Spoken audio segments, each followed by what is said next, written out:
Hello, everyone, and welcome to episode 6 on digital transformation, bridging the divide. I'm really excited today to be talking to everybody to continue to talk to everybody about how to build a transformation culture. Last week, we got into that a little bit, the continuous learning. Today, we're going to get to what I think is the single most important foundational part of building a transformational culture, and that is building psychological safety. So I'm incredibly excited today to have Kim Carpenter joining me. Kim is the founder of People at the Center. Kim, before we get started, why don't you give people a little bit of your bio, let them know who you are and what you stand for. Yeah, absolutely. So before I started my company, I had a career in corporate advertising in New York City and climbed the ladder for about a decade, and really through that process discovered that my favorite part of working as a senior leader was helping to develop my team. And so at one point, I actually hired a coach for myself and just fell in love with the coaching process and everything that was coming out about coaching at that time, and decided to make a shift. So I started my own business. As you said, it's called People at the Center because I really stand for putting human beings at the center of business and knowing that when you focus on the development of people, they help develop your organization and accelerate business growth. And so it's a win-win for everyone. So at this point, I've been doing this for about 20 years and have worked with a couple thousand people around the world and top leaders in Fortune 50 companies, but also startups and small businesses. And so I'm doing what I love, which is great. Fantastic. Well, and speaking of doing what we love, I mean, today, anyone who follows me on LinkedIn knows that I talk a lot about psychological safety. It's something that I learned the proper terminology for only in 2015 or 2016 when Google did their work on Project Aristotle and said, hey, the data proves that the single most important thing to building a high performance team is psychological safety. But I had seen it before. One of my early mentors was somebody who said, Brigid, the most successful teams are always the ones where people like each other, not where everybody's, top gun kind of person. I did one project once where I realized you didn't actually have to like the people on your team. You just had to respect them or trust them. So I think the shift from, teams of people who like each other to teams built on psychological safety is actually really important, but it's also just a really good place for us all to start. As we say, look, I want to build a profitable business. I want to build a business that is, heading into the stratosphere from a growth perspective. I need to build that on a foundation. And what does that foundation look like?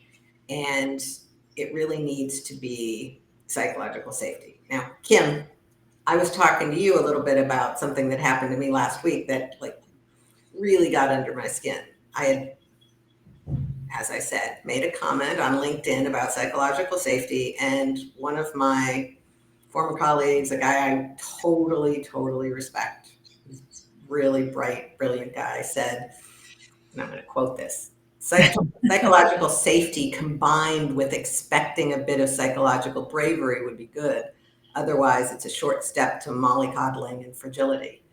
And I didn't know whether to, let my head explode or to start crying at the future of, corporate America, but I was so frustrated because to me, psychological safety is actually about creating a foundation so that you can ask the hard questions, so that you can do change, which is painful.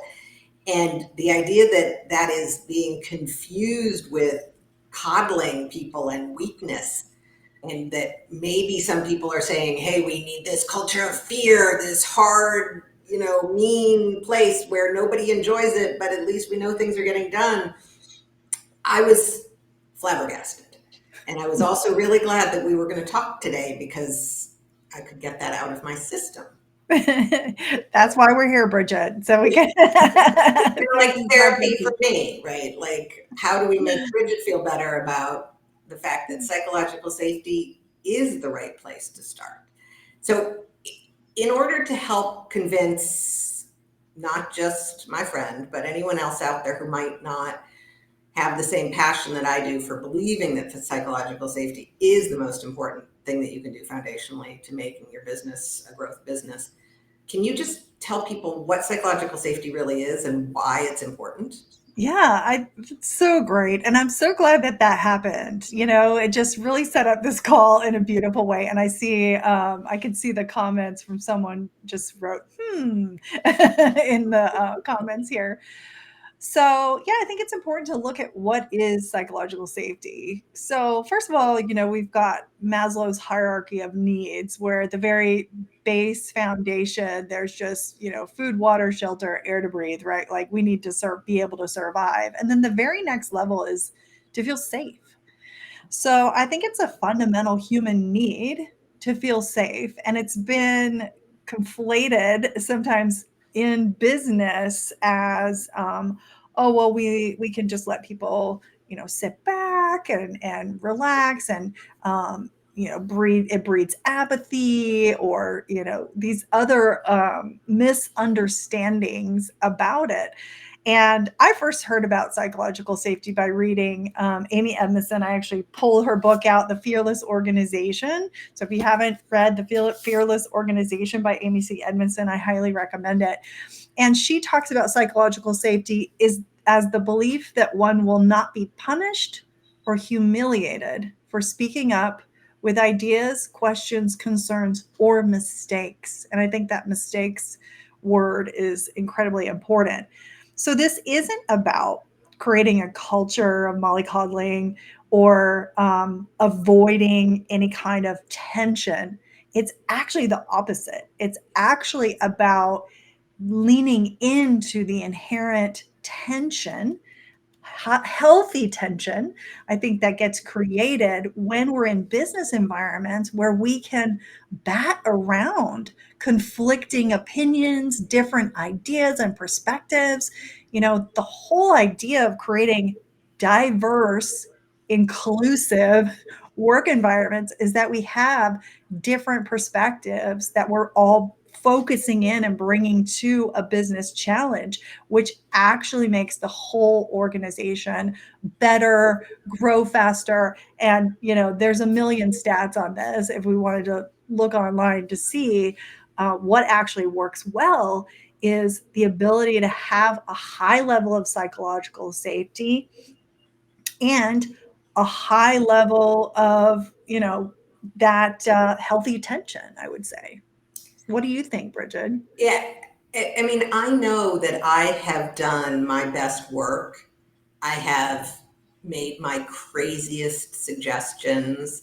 I have been most successful when I have been working for somebody who I trusted, right? Who I knew would not willfully misunderstand me, who would not shut me down if something sounded a little bit odd.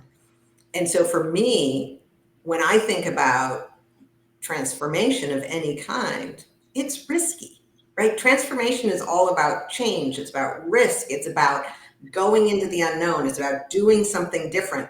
And so, to your point, it's exactly the opposite of safe in my little house, snuggled up in a little, comfy, snuggly thing, whatever.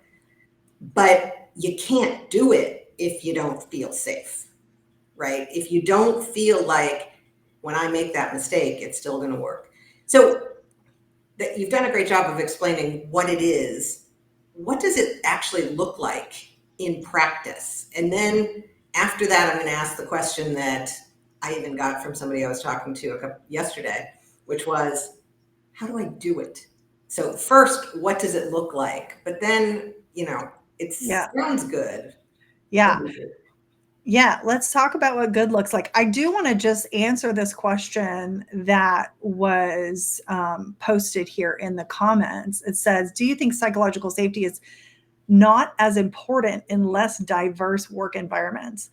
And I would say, no, not at all. And so when I talk about diverse, I don't mean um, DEI and B, right? I mean, just we're all different, So coming from the world, the world of advertising, and digital advertising development, right? I would have my engineers who were doing all the back end and the programming and the creation. I had creative directors who were coming up with creative concepts and making TV commercials or digital advertising. I had copywriters.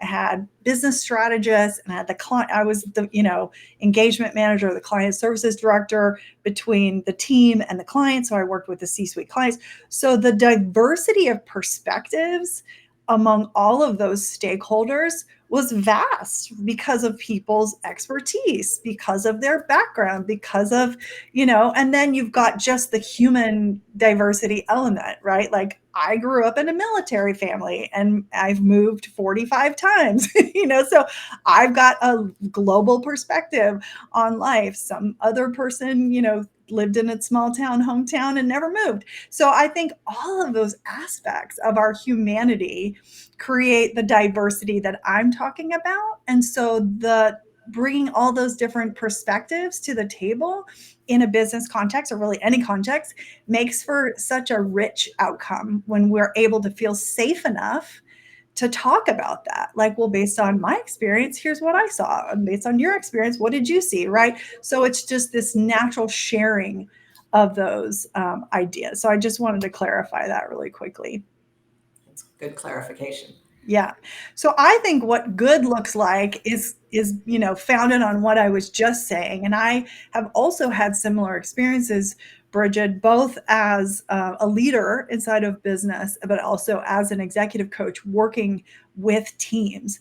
That when there is this ability to really dig into a problem together and to make more mistakes without feeling like your head's going to be chopped off. You're going to be ridiculed. You're going to be, and this happens all the time, right? Sidelined, like, oh, we all think this way and this person thinks this way. And we're going to just put them in this box over here. We're going to stop inviting them to meetings.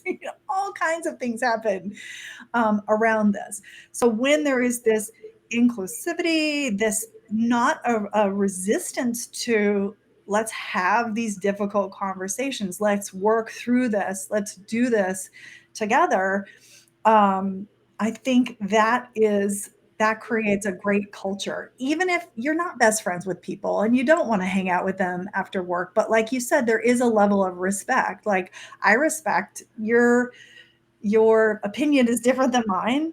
And, sometimes I might need to disagree and commit, for the sake of the team and moving something forward. But I think that's really when we look at where do we want to get to, it's how can we all feel safe here to be included in a process, to feel that my voice matters, your voice matters, even if they're different voices. And I think that how do we get there? So we've got one question in the chat about that, and we promised that as your next thing, which is this sounds great in theory, but theories often sound great in theory. Like, how do you actually create? Everybody knows you can't trust a company, right?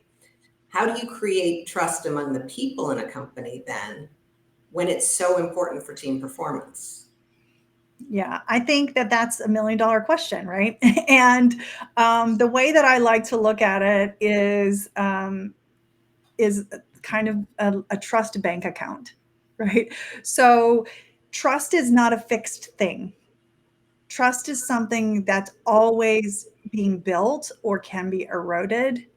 I call it a million micro interactions. So you've got sometimes a penny goes into your trust bank account. If some small thing happens to build more trust, sometimes, $1 million come out of the bank account. And at some point you look at the bank account balance and say, yeah, there's trust there, or there's not really trust there, or there's conditional trust there. Same with, I think, similar with feeling safe, right? Like sometimes it's like, whoa, that didn't feel very safe. Or, wow, I really made this mistake and people still had my back. I remember having a conversation where I made a royal error at work, and my manager at the time called me in to talk about it and said, "What did you learn?" And this I think most of us have heard of this story about someone who made it like a multi-million-dollar failure for the company and came in and said, "I guess you're going to want my resignation now." And the CEO said, "What are you kidding me? I just spent multi-million-dollars to educate you." Right? Like the knowledge you have now is worth that amount of money. And so how do we take that perspective? You're talking about transformational culture based on continuous learning. We need to be able to see these things as a point of learning. Now, how do we do that? How do we do that is the million-dollar question. And I think one thing that comes to mind when you ask that question is like, I think we like human dynamics to be simple and easy, and we want a step-by-step formula for creating. Just give me the 5 steps to create psychological safety, and I'm going to do those 5 steps. It's going to work every single time. And I'm sorry, welcome to humanity. We don't operate like that. So I think what I see is the way to get there is to actually make it important, to put people at the center, to put this front and center and be thinking about, how am I creating psychological safety? How am I eroding psychological safety? How might I set up this meeting that I'm going to lead right now to have people leave feeling trusted, honored, appreciated, respected, whatever that those intentions are for you, and then be checking in on that. I have this really incredible tool called the Team Health Check. It's simple, but it's like, how do you regularly check in on how we're doing? How are we doing? Do we feel safe to make mistakes? Or if there's times that you don't, that you feel like, whoa, that interaction happened and that didn't feel safe, how do you have a conversation about that? And these conversations are not comfortable, they're not fun, but that's what's needed. That courage that's coming out, to form the psychological safety. So I know I don't have a 5 step formula. But I think part of what you're saying is the really critical. One of the things that I really grabbed onto was it's about like putting a penny in here, a penny in there, right? Like I think when people are asking for a 5 step formula, part of what they're asking for is like not even a 5 step. They're like, what's the one thing I can do to fix this, right? And it really doesn't get done as like, here is psychological safety.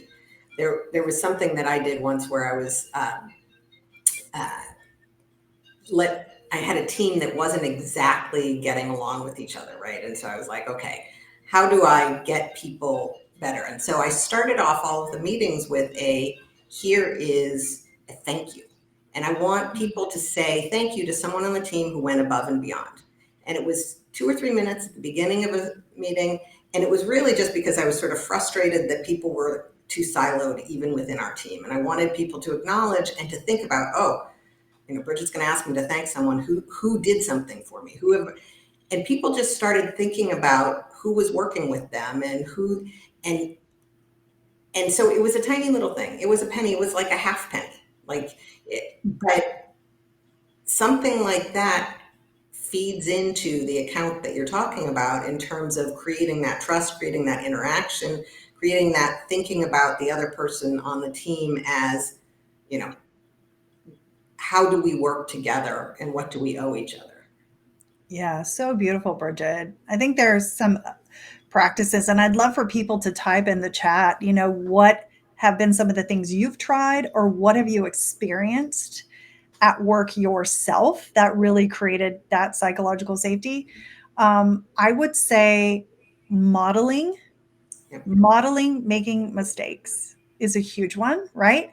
Sharing, wow, I tried this thing, it didn't work out, it was a mistake, it was a failed experiment, making those words failure, right? Error, mistake, um, trial and error. Part of the normal vocabulary is one great practice because as especially as leaders, if you can do this, others are going to model what you're doing. I was just listening to Amy Edmondson's new book, and of course now the title is going out of my mind, but I think it's the right way. If somebody knows it, type in the chat the right way to be wrong. And she's talking about psychological safety, and she's saying that teams, they studied these teams in hospitals, and the higher performing teams were making more errors. But when they leaned into what was actually going on, what they actually found was it wasn't the higher performing teams making more errors, but they felt safe to report the errors, where the other teams were not even reporting them. So, that is a critical difference there. Do people feel safe to say, I made a mistake? Let's look at it. What did we learn from this? How are we going to correct it? How are we going to do even better next time? That creates higher performance. So sharing mistakes and gratitude, like you said, and I think creating positive and critical feedback as a practice, right? So you're constantly giving the positive feedback, creating a culture of feedback, positive feedback and constructive. Hey, we made that mistake. You made that mistake. Let's look at that. What happened? What did we learn? What did you learn? How is that going to be improved next time is critical. What other ideas do you have, Brigid? I want to just double down on the feedback thing. I'm still, obsessed with this word mollycoddling, because I feel like that's saying, hey, you can't tell people what they did wrong. And my view is you have a responsibility as a manager to help make your people better. And part of that is not telling them that they're wrong, but telling them how they can be better, right? Which sometimes is going to say, hey, you need to look both ways before you cross the street because I don't want to have to grab you again before the truck runs over you. But sometimes it's going to be saying, wow, you did a really good job setting up that barrier so nobody walked into the street without looking, right? And so the feedback can be both positive and negative, but it needs to be constructive. It's not the, wow, that was dumb, right? Like you shouldn't be saying that to anybody that, wow, that didn't work. That sucked. That was awful. That didn't work. My guess is this would have been better. Or that didn't work. What do you think might have worked, right? Like you don't have to give people the answer, but you have to care enough to talk to them about how you can do things differently, not just that things don't work. And to me, that's a part of psychological safety that's about how am I people have trust in me as a manager because they know that I'm trying to make them better. I'm trying to make the company more successful. That's why we're being paid. But as your manager, I feel responsible for making you personally more successful as well. Yeah, so brilliant. I love to say, have your people win. Like your job is to have your people win. And sometimes having someone win looks exactly like that. Like let's have you win. Let's see what didn't work, what needs to get corrected for next time. But I think if more managers put people at the center and they came with that perspective of people-centric leadership, how am I going to have my people win? That automatically comes out, right? Because just glazing over the conversation, avoiding, mollycoddling, as your friend said, doesn't get there, doesn't have anybody win or the organization win. I think you froze or I froze. All right. If you all can hear me, type a message in the chat, and I think we'll find out if it's me or Brigid.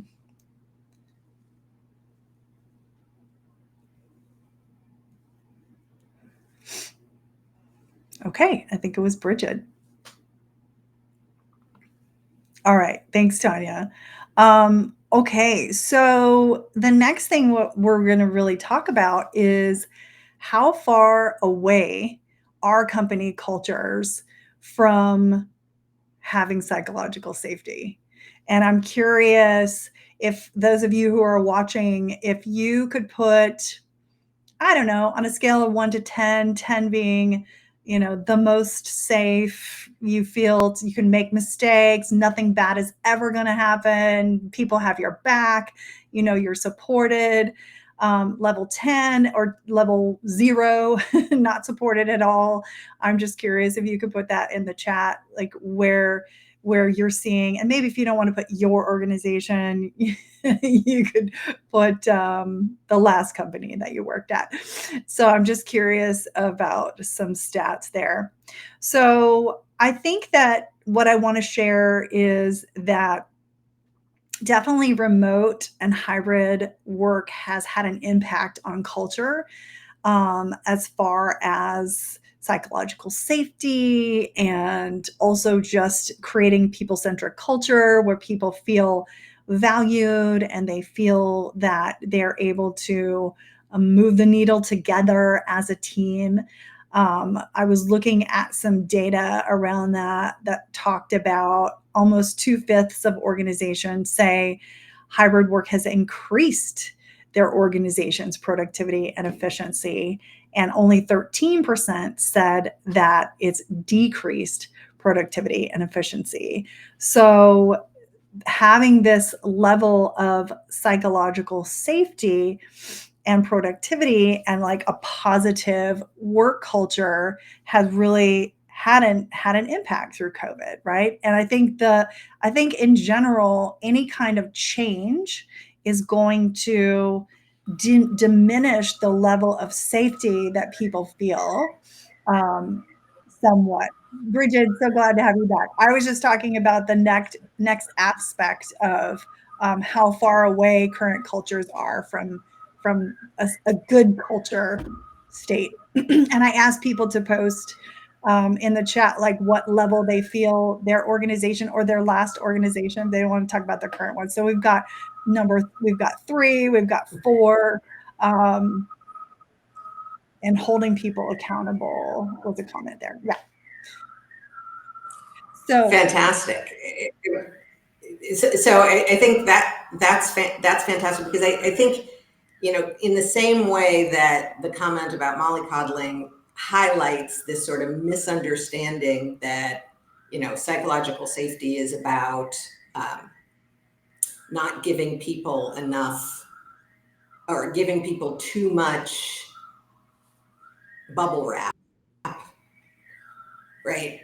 The ability to look with clear eyes at our organizations and say, do we have a healthy and supportive environment, is really good. And I'm not surprised to see low numbers, because I think a lot of organizations out there, see it as this continuum between hard, where you end up with like a fear-based culture, to soft, where no work gets done.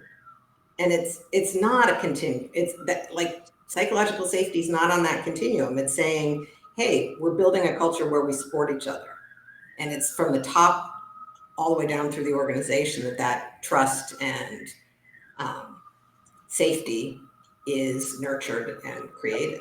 that's right. Yeah. And I think you touched on something I just want to highlight, which is really gauging that, engaging people to find out where are they in their organization? Do they feel like it's a 3? And oftentimes the leaders will feel like it's an 8 or 9. And then you'll pull the employee base and you'll see it's like 3, 4, 5. So what's going on? Where's the disconnect there? How in touch are we with the people in our organization and what they need in order to be driving the success of the organization? And I think that there's a fear of, if we care too much about what they think. They're going to walk all over us, senior leaders, and we're not going to have a successful business. We've got to get control of the situation. We've got to, have people, whatever, be in the office or act a certain way or behave a certain way, or we need to put the fear of God in them, in order to get them to perform. And, what I'm seeing also with the latest studies out of Harvard, Bob Keegan, Lisa Leahy are doing studies around adult development, developmental culture, is that people need to have agency over and choice, right? Over what they're doing, how they're doing it, with the intention that people actually want to be successful. When I work with someone that is an apathetic employee, they don't like to be apathetic. They don't want to be apathetic. They want something to be better. So I know I'm an optimist. I'm a self-declared optimist. And what I've seen in my 20 years of work in this is that people actually want to be successful and they want to win. And so, how do we start shifting those conversations and bringing that feedback in so we can set up the culture to be safe and high performing so that people can win and companies can win? Well, and you can drive towards transformation because, I mean, right now, I'm not saying you have to go into quantum computing or you have to have generative AI at the root of what you're doing right now. But these things are going to impact each and every business in the next 10 years, if not 2 years. And if your company is not comfortable asking hard questions, if your structure does not support people making mistakes when they can't predict the future, then you are going to go out of business. You are not going to be the one to hit the growth because you are not taking advantage of the fact that people really do want to do the right thing. Just sometimes they're going to make mistakes if they're actually trying. Right. Yeah. I wanted to address a question that we got in the comments about holding people accountable and asking where teams stand often makes teams feel monitored. How can we get teams out of that mindset? I think that discussing team norms is really critical, and you could use something like the team health check process for that as well. Like, this is, we need to report how we're doing, right? And yes, there is a monitoring, right? There is a monitoring of statistics and outcomes and KPIs. And yes, I mean, we work in companies, right? That this is what we're doing, and so we want to measure our results. But I think reframing the measurement process and reframing it as this is about us winning, but winning isn't just about the KPI and the stat. It's about how safe do we feel, how trusting do we feel with each other, how productive can we be because we can get in there and have those conversations and work through problems together. How well are we doing at solving challenges? How much do we feel that we're respected in our workplaces and respect others? So I think measuring, I like to look at it like inside out, but you still need the out. You still need KPIs and measurement standards. So that's what I have to say about that comment. All right, Brigid, what's next for us? Are you? Well, and I think just to close out on that a little bit. Oh, so yeah. So thank you very much, Kim, for coming today. I'm really excited to have had this discussion. It sounds like we had a really engaged audience, which is fantastic. And I love that some more people out there will start thinking of psychological safety as a way to drive better outcomes and not as a way to, wrap people in fuzzy blankets. So I love your fuzzy blanket bubble wrap analogies. I'm totally stealing those. Yeah, thanks to everybody who watched and anybody who's watching the replay. If you have other questions, post them and be happy to chat some more. great. Thank you so much, Kim, for coming, and thanks for everyone who engaged with us today and who enjoys this in the future. Talk to you soon. Thanks. Bye-bye. Bye.